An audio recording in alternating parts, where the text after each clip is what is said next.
안녕하세요. 저는 의사 남편을 두었던 40대입니다. 남편과는 동네 친구로 친하게 지냈었어요.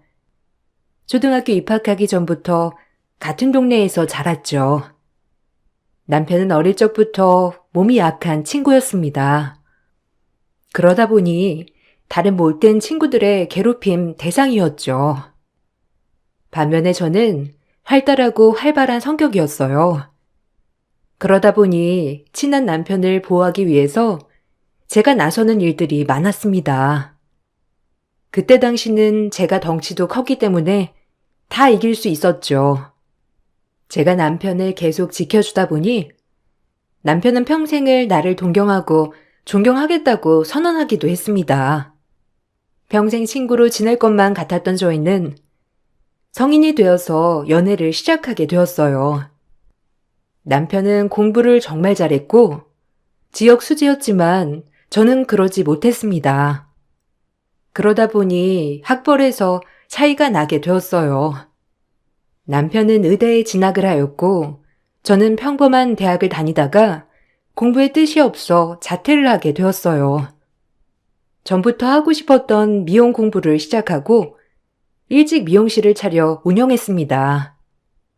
어릴 적에는 그저 동네 친구로 친하게 지내는 줄 알았던 시댁 식구들은 저희가 결혼을 하겠다고 하자 적극적으로 반대를 하기 시작했어요. 남편은 홀시모의 외동 아들이었기 때문에 더욱 못마땅해 하셨죠. 승배가, 너 정말 이 결혼을 꼭 해야 되겠니? 네가 아직 어려서 그렇지만 나중에 천문이만 되면 쟤보다 훨씬 나은 애 얼마든지 골라서 만날 수 있는데 정말 굳이 이 결혼을 해야 되겠어? 아유, 주라나. 너는 솔직히 승백이랑은 아니라는 거 잘 알지 않니? 뭐 어릴 적부터 봐서 계속 정이 들어 그럴 순 있지만 너희는 결이 좀 다르지 않니? 연애하는 거야. 서로 결이 달라도 호기심에 만날 수는 있다곤 하지만 어쨌든 결혼은 급이 맞아야 하는 거 아니겠어? 그런데 너희는 급이 어디 비슷하기라도 하냐? 의사랑 미용사랑은 천지 차이 아니니? 엄마, 급이 다를 게 뭐가 있어? 어릴 적부터 나 지켜준 거 엄마도 잘 알잖아. 나 친구들한테 괴롭힘 당할 때 누구보다 주란이가 나 지켜줬어. 이제는 내가 주란이 지켜주고 싶어. 나 주란이 없으면 못 살아. 나중에 의사가 되어서도 마음 변하지 않을 자신 있어. 엄마가 반대해도 결혼할 거니까 지금부터 이렇게 힘 빼지 말고 그냥 처음부터 찬성해 줘. 아유, 주란아. 네가 좀 말려봐라. 얘는 내 말은 안 듣는다. 어릴 적부터 자기가 하고 싶은 건 해야 하는 아이니까 그러는 거야. 괜히 내가 반대하니 결혼하고 싶은 거라고. 너희 결혼하면 매번 싸우기만 할 거야. 솔직히 우리 승백이 나중에 기혼도 해야 하는데 너 그거 다 대줄 수나 있어? 지금도 승백이랑 결혼하겠다는 여자가 줄을 섰는데 다들 차 한 대는 기본으로 해온다고 하는데 너희 집 형편에 그런 거 조금이라도 해올 수 있겠냐고. 아니 막말로 내가 큰 거 바라는 것도 아니고 의사 집안이라면 기본적으로 갖추고 온다는데 너 그거 다 채워 넣을 수 있겠니? 나랑 사이 나빠지기 전에 미리 포기해라. 나도 오래 알고 지낸 너 이렇게 나쁘게 대하기 싫다. 어머님, 저희 벌써 20년은 알고 지냈어요. 그리고 연애한 지 6년은 더 됐고요. 저는 승백이랑 결혼하고 싶어요, 어머님. 어머님은 급이라고 말씀하시지만 저 생각보다 급 괜찮아요. 저도 이 분야에선 유명하고 입소문도 많이 나고 있고요. 직업 때문에 그러시는 거라면 요즘은 그런 게 중요한 거 아니라는 거 잘 아시잖아요. 너 무슨 소리니? 밖에 나가서 한번 물어봐라. 의사랑 미용사랑 급이 그게 같냐고? 다들 미쳤다고 말할 거다. 나는 이 결혼 찬성 못하고 결혼하는 비용도 대주지 않을 거야. 거기다가 결혼식에도 안 갈 테니까 너희들 마음대로 결혼하고 싶으면 해라. 너희들이 결혼해봤자 그 행복 오래 갈 거라 생각하니? 그렇게 죽고 못 살아도 결국에는 헤어지는 게 부부인데 너희라고 다를 거라 생각하니? 시모는 끝까지 저희의 결혼을 반대했습니다. 그렇지만 당시엔 저희의 마음이 정말 굳건했죠. 남편은 그때가 아니었으면 결혼을 하기까지 오랜 시간이 걸릴 수 있었고 시댁의 상황도 좋지 않았기 때문에 어쩌면 평생 결혼은 하지 못할 수도 있겠다 생각을 했어요. 그래서 어떻게든 저와 결혼을 하고 싶다고 생각을 했습니다. 결국 남편은 의사를 포기하겠다고 나섰습니다. 이렇게까지 하고 나서야 시모는 결혼을 허락해 주셨죠.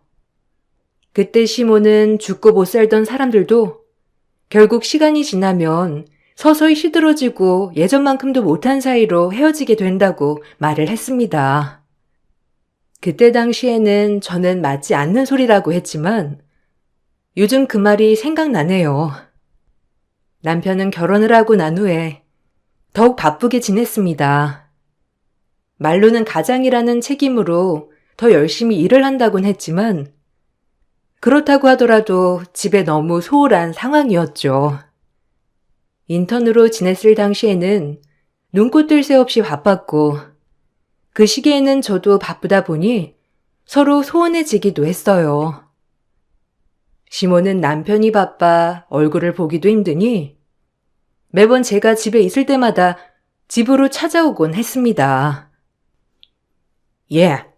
너는 집안꼴이 이게 뭐냐?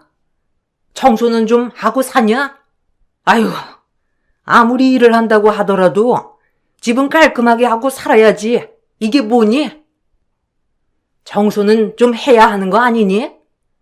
이꼴로 우리 아들이 들어오면 퍽이나 집에 있고 싶겠다. 아유, 좀 정리라도 좀 해라. 정말 돼지우리도 아니고. 남자는 자고로 집이 깔끔하고 편안해야 집에 오고 싶어 하는 거야. 네가 이꼴로 해놓으니 애가 집에 오고 싶은 마음이나 들겠어?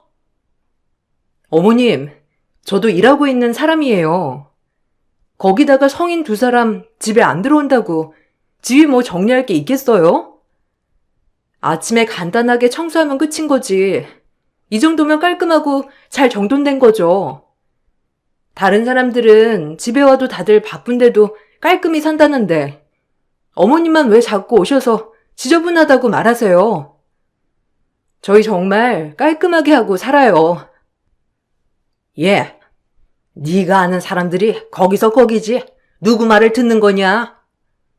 살림을 안 하는 사람들은 그냥 쓱 보고 깨끗하면 깨끗한가 보다 하는 거지. 내가 보기에는 깔끔한 곳이 어디 한 군데도 없다. 아무튼 이거 승백이 좋아하는 반찬이니까 챙겨줘라. 요새 전화해보면 통 기운이 없더라. 너 승백이 스트레스 주는 거 아니냐? 걔가 생각이 많고 마음이 깊어서 괜히 혼자 소갈이 자주 하니 괴롭히지 말아라. 아니 어머님은 제가 뭘 괴롭힌다고 하시는 거예요? 저나 남편이나 바빠서 서로 얼굴 볼 시간도 없어요. 그리고 이렇게 반찬 많이 해오시지 않으셔도 돼요. 집에서 일주일에 많아봤자 한두 번 밥 먹는데 이렇게 해오시면 나중에 다 버려야 해요. 너 지금까지 내가 해준 반찬 버린 거냐? 아주 그냥 살림을 안 하니까 아까운 줄도 모르고 사는구나. 너 정말 안 되겠다. 미용실 당장 그만두고 우리 집 와서 살림 좀 배워라. 아내가 되어서 살림살이 제대로 할 생각은 안 하고 밖으로만 핑핑 싸돌아다니니. 에휴, 이런 게 다 돈인데 아까운 줄 모르고 버리냐? 잘 뒀다가 먹으면 되는 거지. 그리고 한 번 먹을 때 승백이 많이 먹게 팍팍 좀 줘. 개미 똥구멍만 하게 주니까 계속 남는 거 아니니? 네가 밥을 잘 안 해 먹이니까 승백이가 기운도 없고 살도 쭉 빠진 거 아니야? 어머님, 아무도 남편한테 살 빠졌다고 말 안 해요. 살이 빠지긴 뭐가 빠졌다고 그러세요. 오히려 살쪄서 다들 살기 좋나 보다 하죠. 어머님만 남편 살 빠졌다고 말씀하시는 거예요. 남편은 저랑 결혼하고 5kg나 쪘는데 무슨 소리를 하시는 거예요. 살 빠진 건 저죠. 남편은 살찌고 저는 5kg나 빠졌어요. 예, 여자는 날씬해야 남편한테 사랑받는 거야. 너는 살 빠지니 좋은 거 아니니? 남자는 결혼하고 살이 좀 올라야 욕 안 먹지. 너는 그것도 모르니? 승백이가 너 생각해서 꾸역꾸역 살 안 빠지려고 챙겨 먹는가 보구나. 아이고, 마음도 깊지. 아무튼 남편이 마음 쓴 것도 모르고 그렇게 말하니. 승백이가 오죽 답답하면 집에도 안 올까? 시모는 제가 무슨 말을 해도 귀담아 듣지도 않았습니다. 뭘 하든 잘못된 건 제 탓이고 잘하는 건 남편 덕이라 생각을 하셨죠. 그래서 시모가 올 때마다 우라통이 터질 지경이었습니다. 다행히 바빠서 거의 만나기 어려웠지만 어떻게든 제가 집에 있는 날에는 시간을 어떻게든 내서 집으로 오시곤 했어요. 그때는 남편이 바빴기 때문에 시모를 볼 수 있는 건 그나마 저였기 때문에 그렇게 자주 오시는가 보구나 생각을 했었습니다. 결혼 초기에는 남편과 사이가 나쁘지 않았어요. 다만 바쁘다 보니 집에 오는 시간이 적었던 것 뿐이었죠. 서로 이런저런 일상 이야기를 나누면서 여느 부부와 마찬가지로 평범한 일생을 보냈습니다. 그러다가 결혼 1년 차에 임신을 하게 되었죠. 임신을 하게 되면서 운영하던 미용실은 실장에게 맡기고 잠시 저는 쉬게 되었습니다. 그때부터인지 남편은 시모처럼 저를 무시하기 시작했어요. 임신을 하고 출산을 하면서 아이를 키우다 보니 저도 우울증이 왔었죠. 외로워하던 저를 마치 의지가 약한 사람으로 대했던 것은 남편이었습니다. 당신 요즘 좀 바빠? 아무리 바빠도 집에는 들어올 수 있지 않아? 사실 나 요즘 우울한 것 같아. 아이만 보고 있다 보니 그런가? 이대로는 안 되겠어. 바깥바람 좀 쐬고 싶어. 어머님께 아이 좀 봐달라고 부탁하니 엄마가 아이를 봐야지 어디 가는 거냐면서 화내시고 아이는 안 봐주신다고 하시더라고. 그래서 말인데 나 도우미 몇 시간만이라도 쓰고 싶어. 이렇게 있다가는 미칠 것 같아서 그래. 배부른 소리하고 앉아있네. 우리 엄마는 혼자 나 낳고 키우면서 온갖 고생을 다 해도 우울하단 소리 한 번을 안 했어. 네가 몸이 편하니까 우울하단 소리가 나오는 거지. 너는 아기 엄마면서 그딴 나약한 생각을 하고 앉아있냐? 너보다 내가 더 우울해. 하루 종일 일만 하고 있는데 편하게 집에서 쉬는 너랑 밖에서 쉴 틈 없이 일하는 나랑 누가 더 피곤하겠냐? 넌 그게 밖에서 일하는 남편한테 할 소리냐? 참 네 생각만 하고 있네. 아니, 당신도 밖에서 바쁘겠지만 나도 집에서 바빠. 애는 2시간에 한 번씩 깨어나지. 지금까지 잠도 제대로 잡은 적 없어. 거기다가 어머님은 매번 집에 와서 집도 더럽다고 계속 말만 하시고 도와주시지는 않고 그 앞에서 아기 업고서라도 청소해야 하고 거기다가 애는 안 봐주시고 당신 먹을 음식만 잔뜩 하시고 가시잖아. 그렇게 음식하고 뒷정리는 또 내 몫이고 아이 보면서 이것저것 다 정리하기 쉽지도 않고 힘들어. 몸도 이것저것 아프고 그러니 하루 이틀만이라도 도우미 좀 불러줘. 불러. 부르고 싶으면 네가 번 돈으로 불러. 내가 왜 네 몸 아픈 것까지 신경 써야 하냐? 그리고 아이 잘 때 너도 자다가 나중에 집안일 하면 되잖아. 그게 뭐 힘들어? 아이가 어지럽히는 것도 아니고 가만히 누워서 자기만 하는데 뭐가 힘들어? 편하게 일도 안 하고 집에서 애만 보면서 뭔 도우미가 필요하다고 난리야. 애 하나도 제대로 못 보면서 밖에 나가서 뭐하게? 100일도 안 된 아이를 돌보면서 집안일을 하느라 정신없었던 저에게 막말을 퍼붓는 남편을 보면서 내가 그동안 사랑하던 남자는 도대체 어디로 간 것일까 슬픈 생각도 들었습니다. 남편은 육아에는 전혀 관심이 없었어요. 집에 오더라도 방에 들어가 한 번을 나오지 않았고 아이와 외출은커녕 기저귀 하나도 갈아주지 않았죠. 오로지 피부과 개원을 위해서 당분간 생활비도 줄이겠다면서 아주 조금만 주다가 그마저도 가져다 주지 않았습니다. 주변에서는 남편이 의사라고 하면 돈도 많이 벌겠다며 부러워했지만 정작 저는 남편이 도대체 얼마나 버는지 알 수 없었어요. 시모는 출산을 하고 나서부터 제 집 드나들듯 우리 집을 왔습니다. 거의 매일 집으로 오셨지만 아이는 봐주지 않으셨죠. 거기다가 집안일에도 도와주지 않으셨어요. 오로지 남편을 위한 음식만 차려두고 뒷정리도 하시지 않은 채 가셨습니다. 아이고, 넌 애를 낳고서도 아직도 이 모양이냐? 아니, 엄마가 되면 알아서 척척 다 잘할 줄 알았건만. 아이고. 다른 엄마들 보면 알아서 척척 청소도 하고 그러는데 넌 아이 잘 때 뭐하고 있는 거니? 같이 퍼질러 자고 있는 거냐? 아이 잘 때는 네가 정신 차려서 부지런하게 움직여야 하는 거 아니야? 이러니 승비기가 집에 오고 싶기야 하겠어? 일할 때도 그러더니만 집에만 있어도 이러는 거면 아이고 내가 네 남편이었어도 오고 싶지 않겠다.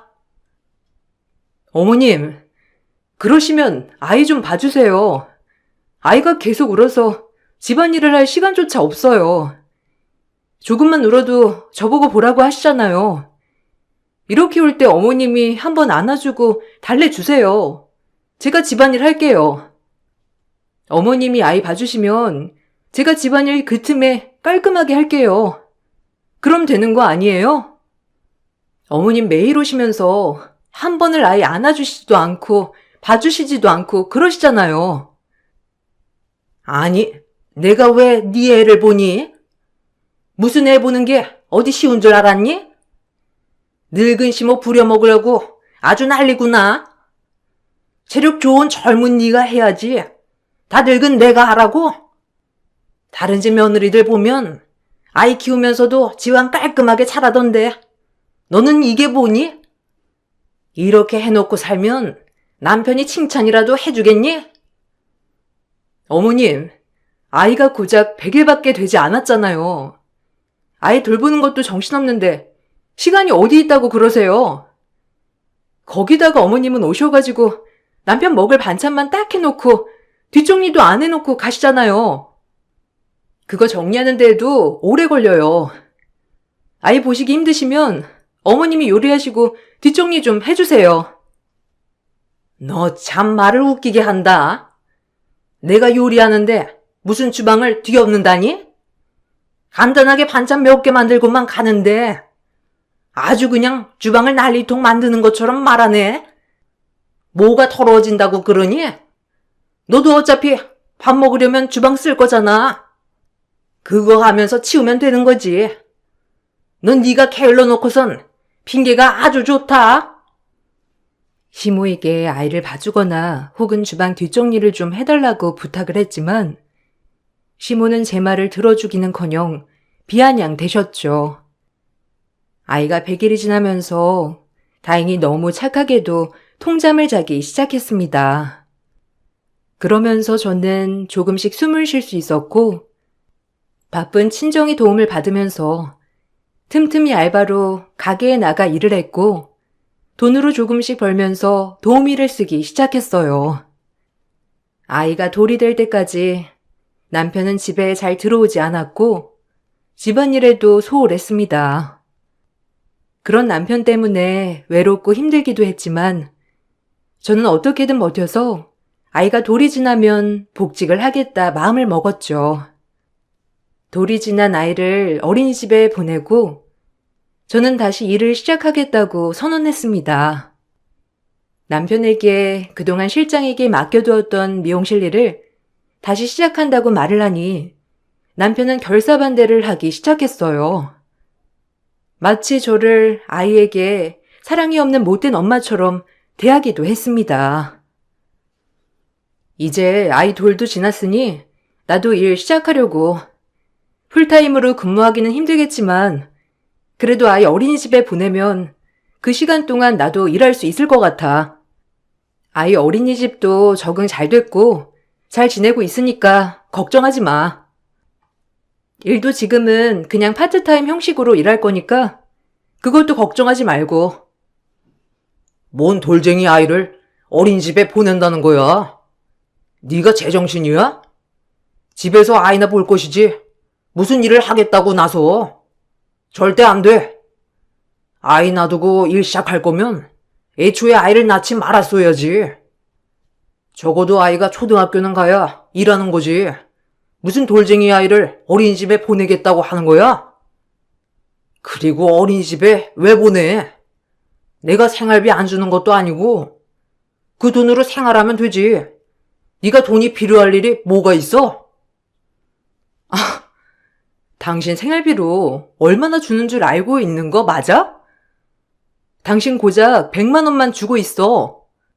그마저도 개헌해야 한다고 나한테 안 준 달도 많이 있었고 그걸로 공과금이며 아이 용품이며 이것저것 사다 보면 그냥 끝이야. 그리고 이건 당신이랑도 말 다 되어 있던 거 아니었어? 결혼 전에도 계속 일하는 거 찬성한다고 한 거 당신이었잖아. 그땐 그때고 지금은 상황이 달라졌지. 절대 그럴 수 없으니 그렇게 알아. 그리고 일할 거면 생활비는 없어. 지금까지 주는 생활비 더 이상 안 준다고. 그러니까 당신이 알아서 생활을 하든가 말든가 해. 엄마가 돼가지고 돌쟁이 아이 놔두고 일한다는 게 당신은 말이나 된다고 생각해? 다 욕할 거야, 당신. 남편은 시모에게도 이 사실을 말했고 시모는 저에게 폭언을 했습니다. 그렇지만 저는 일을 안 할 이유가 없었죠.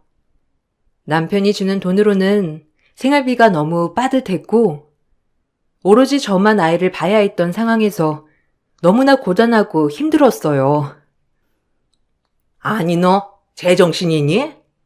돌쟁이를 어린이집에 보낸다는 게 말이나 된다고 생각하냐?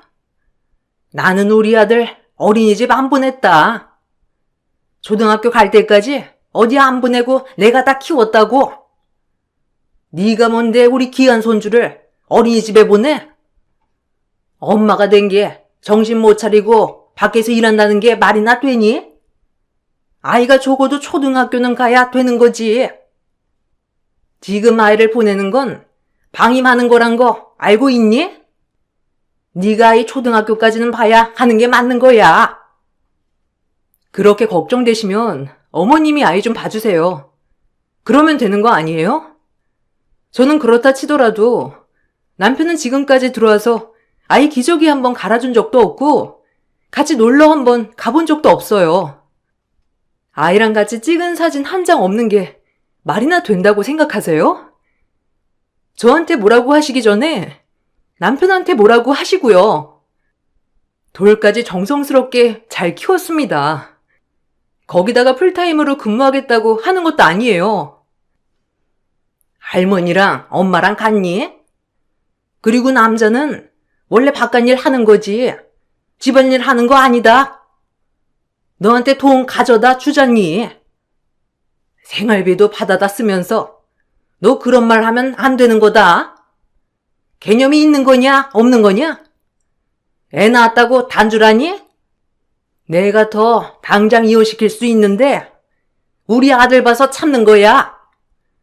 네 자리 지키려면 헛짓거리 하지 말고 집에나 있어. 제 자리요? 제 자리가 뭔데요? 어머님이 반대하셔도 어쩔 수 없어요. 생활비라고 해봤자 고작 100만 원인데 그거 안 준다고 하는 남편이나 제 자리 지키려면 아무것도 하지 말라는 어머님이나 똑같네요. 저는 도저히 이렇게는 못 살겠으니까 저한테 뭐라고 하지 마시고 남편한테 뭐라고 하시라고요. 시무와 남편의 반대에도 저는 일을 시작했습니다. 그동안 우울했던 마음을 다시 다잡고 미용 일을 시작하게 되었어요. 틈날 때마다 스타일 연구도 하고 꾸준히 노력을 했죠. 그 노력의 역량 때문인지 제 손님들도 금방 늘었습니다. 매일 출근을 하지 않고서도 예약 손님만 받고서도 남편이 주던 생활비의 몇 배는 벌 수 있었어요. 남편은 제가 일을 시작하자 저와 대화도 하지 않고 냉전 상태로 지냈습니다. 그러다 병원 일이 바쁘다면서 집을 얻어 나가버렸죠. 남편의 그런 태도에 황당했지만 굳이 말리진 않았어요. 저 역시 바쁘게 지내면서 신경 쓸 틈이 없었습니다. 그렇게 3년이라는 시간이 더 흐르게 되었어요. 저와 아이는 어느 정도 안정을 찾게 되었습니다. 집을 나가서 생활하던 남편은 무슨 생각이었는지 갑자기 집에 자주 오기 시작했습니다. 얼마 뒤 남편의 꿍꿍이 속을 알게 되었어요. 남편은 저에게 피부과를 개원해야 한다고 말을 하면서 대출이 필요하다고 했죠. 당신, 올해는 나 피부과 개원하려고. 많이 배우기도 했고, 이제는 내 병원 하나는 있어야 하지 않을까 싶어서 알아보고 있어. 근데 대출을 좀 받아야 할 것 같은데, 나는 한계가 있더라고. 혹시 당신 받아줄 수 있으면 좀 알아봐. 내일 한번 알아보고 어느 정도 가능한지 나한테 말해줘. 무슨 소리야? 당신 나한테 돈 맡겨놨어? 내가 왜 대출을 받아야 하는 건데? 당신 나간 이유도 그동안 돈 모아서 병원 개원하겠다고 하면서 나간 거잖아. 지금까지 번 돈 모으고 있었던 거 아니야? 그런데 무슨 대출을 받고 거기다 모자라서 나까지 대출을 받으라고 하는 건데? 잘난 당신이 알아서 잘할 거잖아. 당신이 매번 나한테 말했던 거 그런 거 아니었어? 미용실 일로 꼴랑 얼마 번다고 유세 떨지 말라고. 내가 꼴랑 버는 돈으로 대출이 나올 거라고 생각했어? 당신 진짜 왜 그래? 당신 미용실 잘 되는 거 다 알고 있어. 그러니까 내가 생활비 안 줬던 거지. 당신이 잘 보니까. 주변에 물어보니까 당신 미용실 꽤 유명하더라. 이런 거 은행에 말하면 참고해 주니까 내일 한번 가서 물어봐. 솔직히 나도 이제 페이닥터로 일하는 것도 지겹고 이제 배울 대로 배운 것 같고 나와서 개원하면 전보다 더 벌 수 있어. 그때 되면 당신한테 생활비도 줄 테니까 그러지 말고 당신이 대출 좀 알아봐. 그동안 번 돈은 어디다 쓰고 나한테 돈 달라고 하는 거야? 나한테는 1원 한 푼도 준 적 없으면서 그 돈 당신 혼자 다 썼어? 알아서 잘 모으겠다고 한 거 아니냐고. 난 도와줄 수 있는 돈도 없어. 그러니 나한테 바라지 말라고. 그렇게 필요하거든.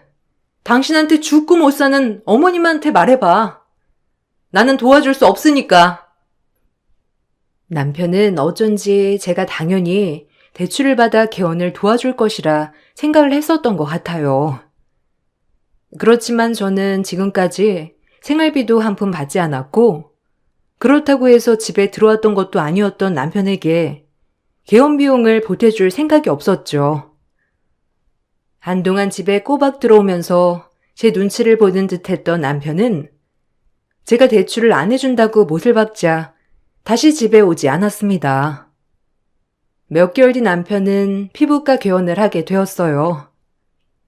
어떻게 돈을 마련한 것인지는 물어보지 않았죠. 그렇게 1년 뒤 남편은 개원 파티를 열 거라며 그래도 원장 아내로서 참석을 해야 하는 거 아니냐고 하더라고요.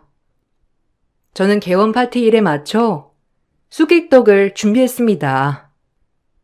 역시나 시모와 남편은 저를 비웃더라고요. 야, 너는 여전하다. 역시 급이 다르니까 떡을 해도 쑥개떡이나 하고 앉아있지. 쑥개떡이 뭐냐? 급 떨어지게.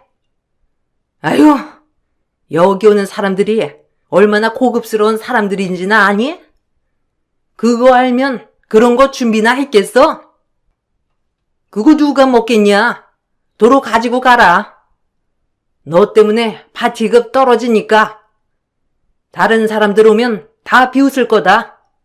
그냥 넌 집에나 가. 아휴, 엄마, 얘가 이래. 내가 그동안 열심히 내 급을 올려놓으면 뭐해? 얘가 그대로인데. 내가 이래서 집에 안 가지. 지 급을 올릴 생각을 해야지. 제자리인데 내가 개원할 때 부르고 싶었겠어? 야, 내가 너 오늘 직원들이 한 번만 보고 싶다고 해서 부른 건데 안 되겠다. 그냥 집으로 꺼져라. 쑥개떡이고 뭐고 같이 좀 꺼줘. 웃기네.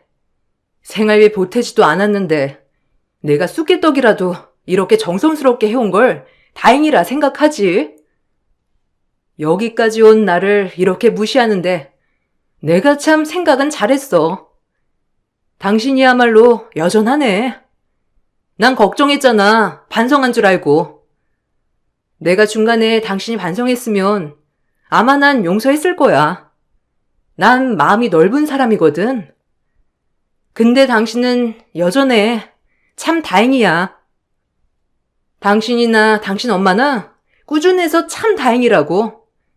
이래서 내가 지금까지 노력한 게 물거품이 안 되겠다. 그지? 얘가 뭔 소리를 하는 거야? 얘, 너 미쳤니? 갑자기 뭔 뚱딴지 같은 소리를 알고 있어? 너 내 말 안 들리니? 이 개떡 같은 거 들고 사라지라고. 이제 다른 사람들 오는데 창피하게 이딴 떡 가지고 있지 말고 집으로 꺼지라고. 제가 말을 하자 시모는 헛소리를 한다면서 난리를 쳤고 남편은 황당한 얼굴을 하고 있었죠.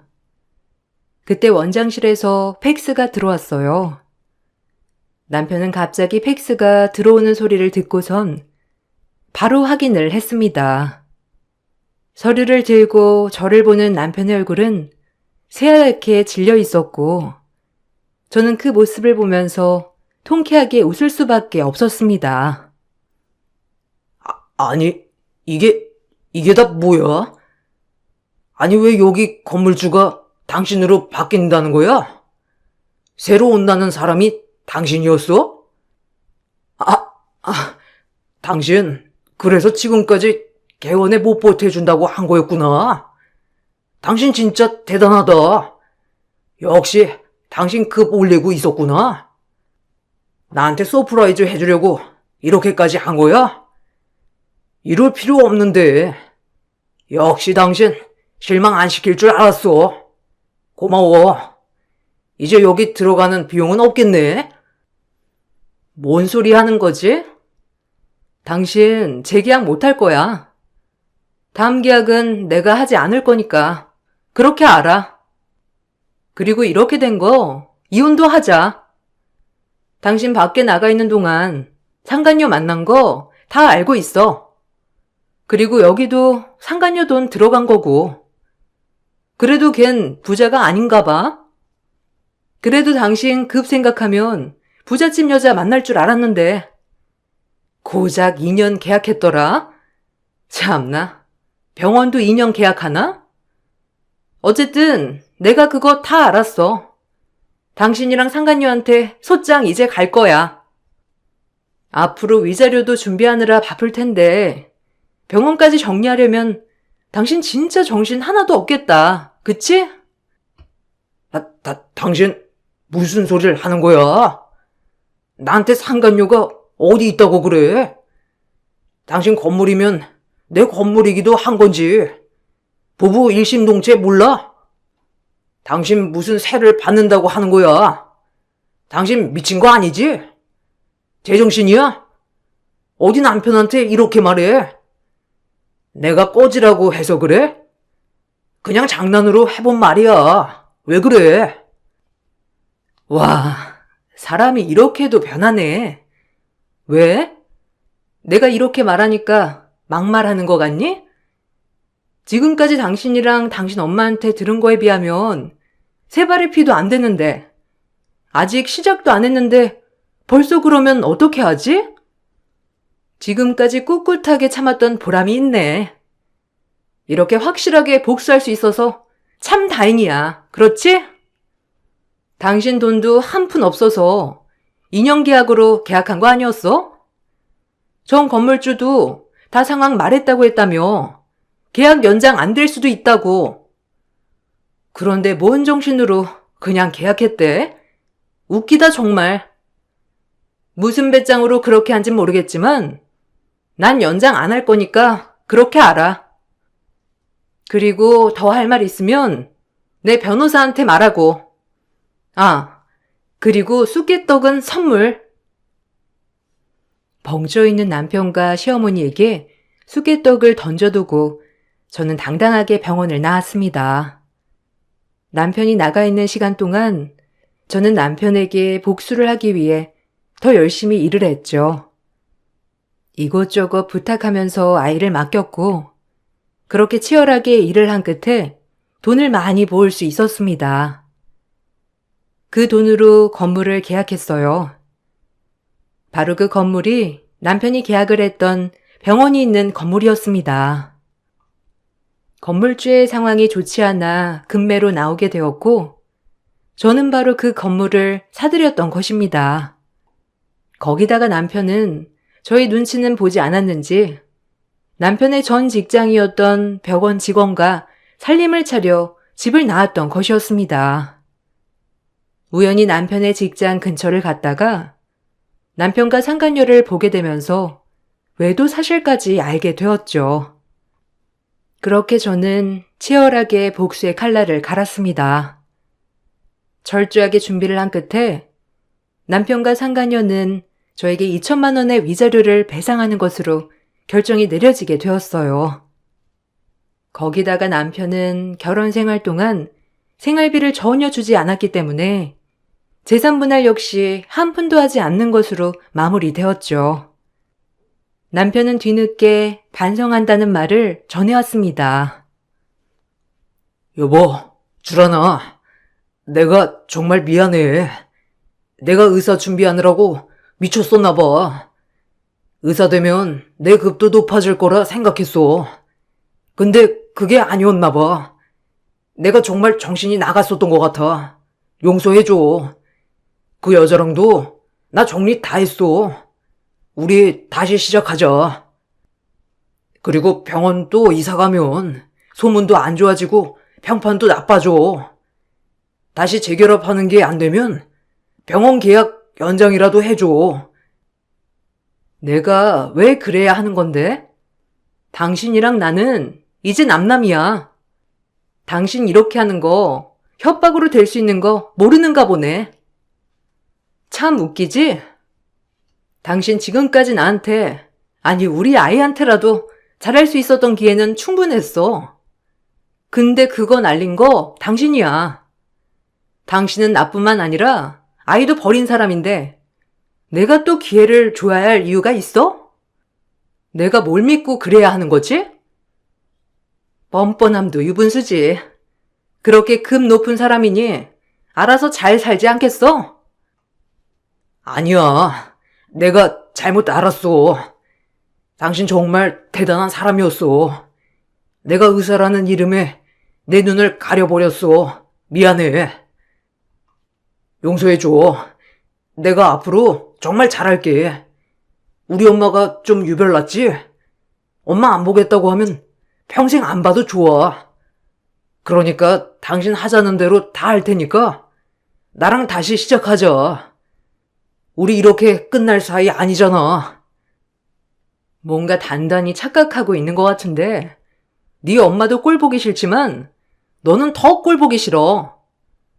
지금 당장 면상 봐도 토할 지경인데 아직도 이해 못했니? 이렇게 네가 싫다고! 이 정도로 싫다고 하잖아. 한순간도 보고 싶지 않은 게 너야. 그러니까 당장 내 눈앞에서 꺼져.